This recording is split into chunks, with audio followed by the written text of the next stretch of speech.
Today's reading from Luke chapter 15, from verse 1 to 10. It's about the lost sheep and the lost coins. Now the tax collector and sinners were all gathering around to hear him. But the Pharisee and the teachers of the law muttered, "This man welcomes sinners and eats with them." Then Jesus told them this parable. Suppose one of you have 100 sheep and loses one of them. Does he not leave the 99 in the open country and go up to the lost sheep until he finds it? And when he finds it, he joyfully puts it on his shoulders and goes home. Then he calls his friends and neighbors together and says, "Rejoice with me, I have found my lost sheep." I tell you that in the same way, there will be more rejoicing in heaven over one sinner who repents than over 99 righteous persons who do not need to repent. Or suppose a woman who has 10 silver coins and loses one. Does she not, like the lamb, sweep the house and search carefully until she finds it? And when she finds it, she calls her friends and neighbors together and says, "Rejoice with me, I have found my lost coin." In the same way, I tell you, there is rejoicing in the presence of the angels of God over one sinner who repents. Reading is from Luke chapter 15, 1 to 10.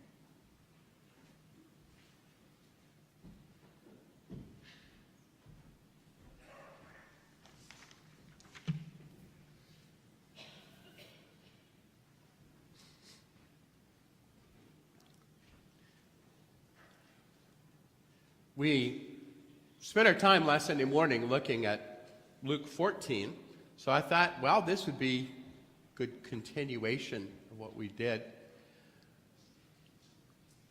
Luke 15 is one of the really classic passages. You know, you think about the parables that are most known, best loved, parables like the Good Samaritan, the parable that Jesus told here of the prodigal son. This parable is actually so significant, and while we didn't read the last parable in the chapter, the parable is so significant that it has found its way into references in many non-religious contexts. The idea of the return of the prodigal is a very favored and very popular idea. So we want to take a look at these. One of the things that when you first look and read the whole chapter, you're struck by the fact that this is a parable of, this chapter, the parables of the lost. So by calling it the three lost parables, I'm not saying that the parables that were lost, but that the parables are about that common theme of three things that were lost. You have the lost sheep, the lost coin, and the lost son. And you think about how we can relate to the idea of something that's lost. There are different reasons for the items to be lost in this parable. The sheep was lost by what we would think of as wandering or straying. It somehow got separated from the herd. The coin would have been inadvertent or accidental. The probability here is that, and this would likely be the image that the people listening to Jesus would have, is that women often wore a headdress with coins hanging down. That was their dowry. And it's identified as in the footnotes that the value of the coin that's mentioned is probably about a day's wage. So maybe to give you a little bit of sense here, think of it in terms of maybe being worth about $100. Imagine you look, you open up your wallet and you see that there's a $100 bill and you're wondering, how did I ever get 100 in there? But you're thinking, I had a $100 bill there. Where did it go? What happened to it? And so you understand, though, that not just the worth of the money, but the sentimental worth of what it is. And the son, remember, the son comes to the father and says, "I want my inheritance. I want to leave. I want to stay around here anymore." And so the father gives him his share of the inheritance and he leaves. It's a willful rejection of the home. But there are different ways that things and people become lost. But there's a parallelism that happens in all three stories. And so you kind of see that Jesus is intending for these to be seen together. First, you have the idea of the loss, whatever may have caused it, and then, the discovery of that loss, and so the search. And so you get the image of the shepherd who's going over very rough terrain, trying to find, and often the pictures we see that are portrayed of this is of a sheep that's kind of on the edge of a cliff type of thing. And the shepherd trying to climb down to get to it. The woman sweeping out her house. The father, interestingly, is not actively out searching, but he's waiting. And I think if you just consider the basic human nature, that when somebody is left under those circumstances, you're not going to be able to go out and make them come home. But rather he's waiting for the son to realize that he wants to come home. And so in all three cases, there's a recovery, so that what has been lost is returned. And so there's a celebration at that. There's an implied idea of the value of the things in the story. You think about the fact that we lose things every day. And you kind of wonder if you came home and you found somebody tearing the house apart saying, "I lost a penny." It's kind of hard to, using that analogy, I realize is dated because, in a few years, people are going to look at us and say, "What's a penny?" But in other words, but if you lost $100, that would be different. Some things we lose, we're not remotely interested in recovering them. And so you understand that there's different kinds of values that are involved in these stories that Jesus tells. Monetary value is only the value of the cash, and there are some things that, if you don't have any money, a 20 is a lot of money. For us, 100. But there's some things that we just kind of write off very quickly. But there are other things that are sentimental in value, and they may not have much in the way of cash value. But there are things that have personal value. And you think of that sheep or that coin or that son. I think of a friend of mine a number of years ago down in Ontario. And he was telling me about one of his sons who had decided he wanted to leave home. And he was arguing with everybody. And his dad finally sat the boy down and said, you can decide to leave home. That's perfectly fine. But you don't have to pick a fight with everybody to leave. But you can't help but imagine that the prodigal son, in leaving, may have managed to alienate everybody in how he did things and how he said things and even how he left. But for the father, like the shepherd or the woman, that the value of the relationship was such that the father was willing to go along with whatever might have happened in hopes that at some point he could bring the son back to some type of reconciliation. So the relational values of things and of people really stand out in these three stories. And so the value of the sheep, the coin, and the son is demonstrated by the concern that was demonstrated at their loss. It wasn't like the shepherd saying, oh, well, I got 100 more, or 99 more, that's okay. Woman saying, well, I've got 9 more coins. The father saying, well, I have another son at home, and he's not a problem.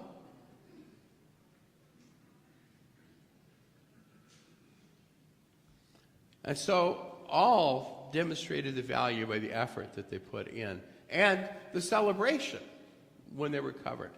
So the purpose or point of these 3 stories, I mean, we really like those stories because what we see in them is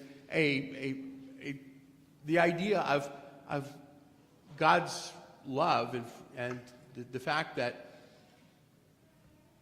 being lost, God is interested in reclaiming us.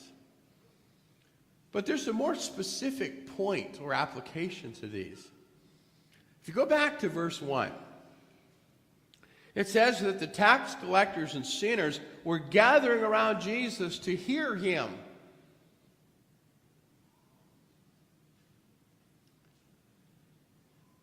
You know, it's interesting to think that the people who followed Jesus,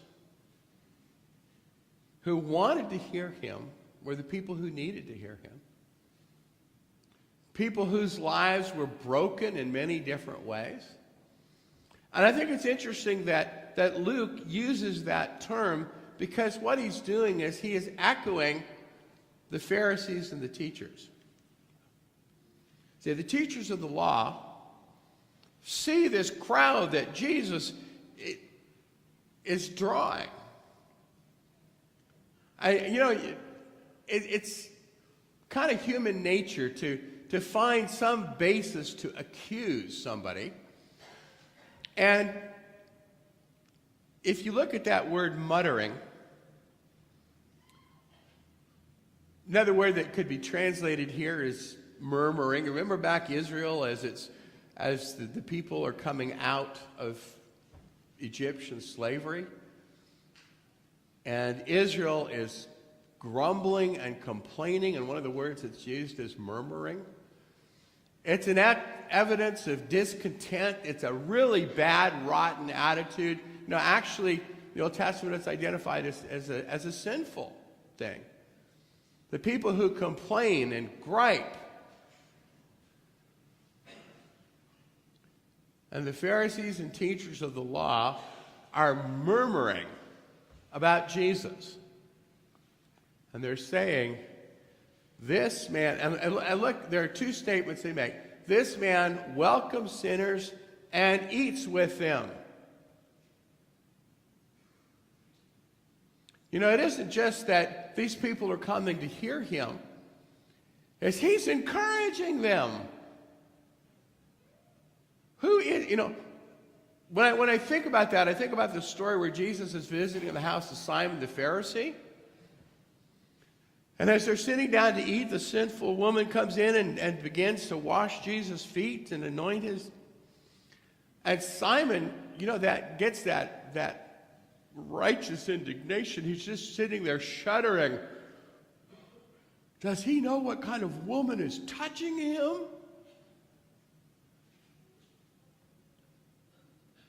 She's human filth. She's indecent. She's immoral.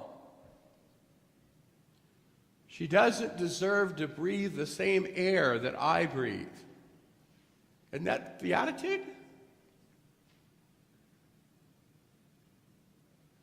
And that's really what the Pharisees and the teachers of the law are doing with Jesus and the crowds that are coming to listen to him. It's interesting, they're not saying, oh, look, maybe he can help some of them.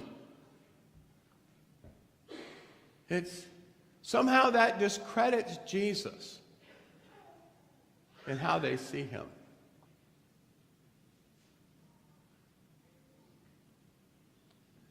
And so Luke now says, after mentioning that they are muttering and labeling these people, you know, and that's a good indication of the attitude towards somebody else. You know, you label them. They're sinners. You know, it's interesting for us to think about sometimes how people who profess to be righteous and to know God are spending time labeling the rest of the world as sinners. Well, isn't the whole idea of the gospel that all have sinned, fallen short of the glory of God? You know, we're all sinners. We're all imperfect.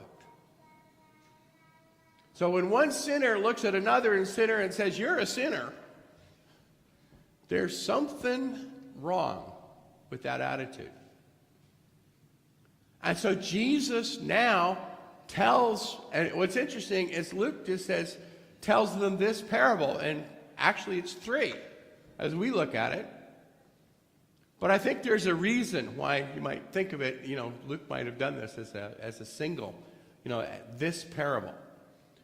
And so, first, the parable of the lost sheep.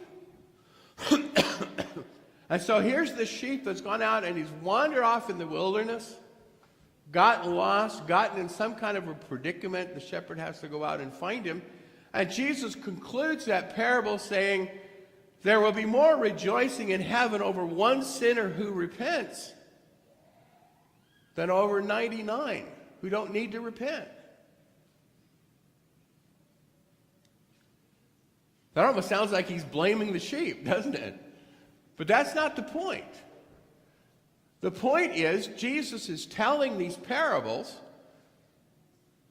for the Pharisees and the teachers of the law who have this terminal case of self-righteousness that allows them to look critically and harshly at other people. And so Jesus says, basically, you know, okay, you're going to get the point of the parable of the lost sheep? I'm talking about people. And God and heaven rejoice when one sinner. You want to label people sinners? Understand that when one sinner repents, there's a celebration in heaven.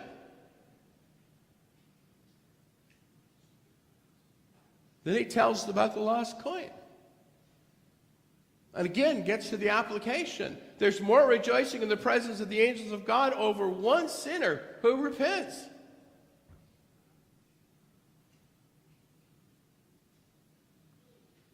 You know, do you think the Pharisees and teachers of the law are getting the point here? I wish Luke told us that. You know, some of the parables we get stories of reactions that are going on, whether it's the reaction of the sinners who rejoice to realize they are included in God's plan for the kingdom, or the Pharisees and the teachers of the law who sit there and growl and snarl and make plans to do bad things. So then Jesus tells that third parable, the lost son. And what's interesting is here, there is no statement about sinners repenting. You know, read through the parable of the prodigal son. Jesus doesn't make that same application about joy in heaven over a sinner repenting. I don't think he has to. I think the reason is that this is the demonstration. In other words, if you want to think of it, the first two are kind of the hypothetical that bring it down to the joy in heaven. But now he brings it down to a people example and the kind of celebration that happens when a son comes home to a father after a broken relationship.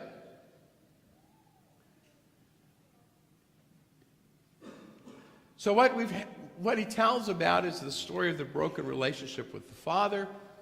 When the son leaves home, his personal crash, as I call it, you know, where things just, money runs out, friends run out, food runs out. He's working in the most undignified, humiliating, you know, and in the Jewish context, the fact that he's feeding the pigs and wish he could eat their husk. I mean, to the Jews, that was an unclean animal. That was about the worst. You know, there's a show on TV that's, and I can't think of the name of the show, but it's like Bad Jobs. And somebody will correct me afterward, but that's okay. But where the host of the show each week goes through and does, finds the worst jobs around and does those for a whole program. Well, that's really where the prodigal son is. And then he starts thinking, a servant in my father's house is better off than I am. I'll go back and ask my father to take me as a servant. That's what repentance is about. That change of thinking, that change of mind that says, I am no longer worthy to be called your son. I've burned that bridge. I've despised it. I've rejected it. But I'm ready to come back just to be a servant.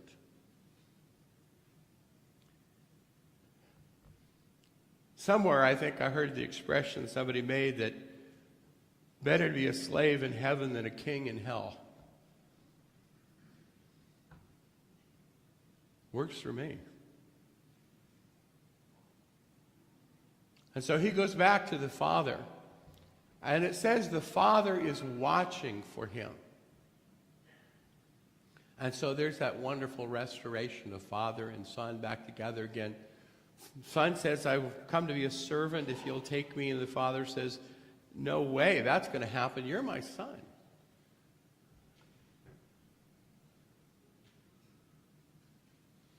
I imagine that there were maybe a few people in that audience listening to Jesus who caught the significance of what he was saying.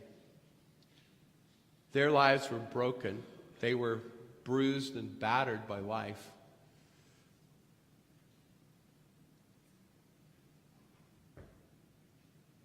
They had done things that they knew that were wrong.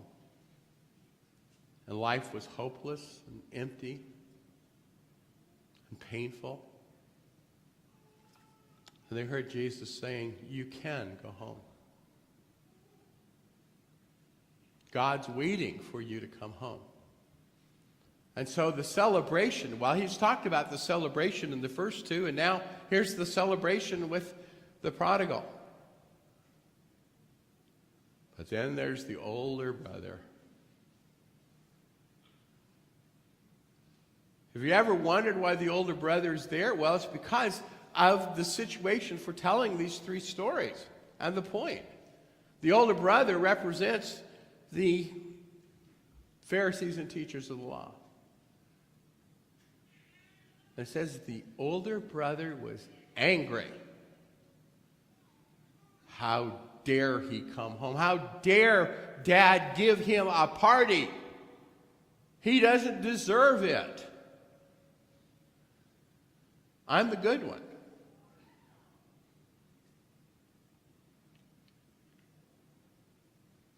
And so he rejects what his father has done. We don't know how Jesus would have resolved the parable. He was working with a pretty hard crowd in the Pharisees and the teachers of the law. Did they see themselves in that parable? I doubt it. You know how that works? People don't see themselves. They see others. But yet Jesus has left for us a parable about the grace of God. That all of us are, in one way or another, the prodigals who have left home, who have sinned, who are imperfect, who do not dare to stand before the presence of God on our own. And yet the message is that we have a Father who is waiting and watching to welcome us home. He's willing to forgive. He gave the life of his Son on the cross for our forgiveness. He wants us to know that he loves us, no matter what we have done. It's a powerful message and story of grace, of what we don't deserve, what the love of a Father is willing to give. For us as Christians, it is also learning that attitude toward others, that it's not about labeling others as sinners, but rather reaching out to them as people who need to come home, just as we have. Tim's chosen a song for us to close with, Seeking the Lost, which really reflects the idea for us as Christians of that role, of sharing the welcome with those around us. Maybe if you're here and you're not yet a Christian, we want to encourage you to seriously think about having a God, having a loving Father that's ready and waiting to welcome us. And if we can help you, you can talk with me or with Chad or the elders afterward. Maybe as a Christian, maybe you haven't really understood just how complete that welcome is. Maybe you need more help from another brother. I realize there's only 2 brothers, but let's put a third one in. Another brother who knows and who cares and who welcomes and who encourages and who supports. And maybe you need to have the prayer and encouragement from another brother or sister. We encourage you to do that. So if we can help, please let us know. Let's stand as we sing.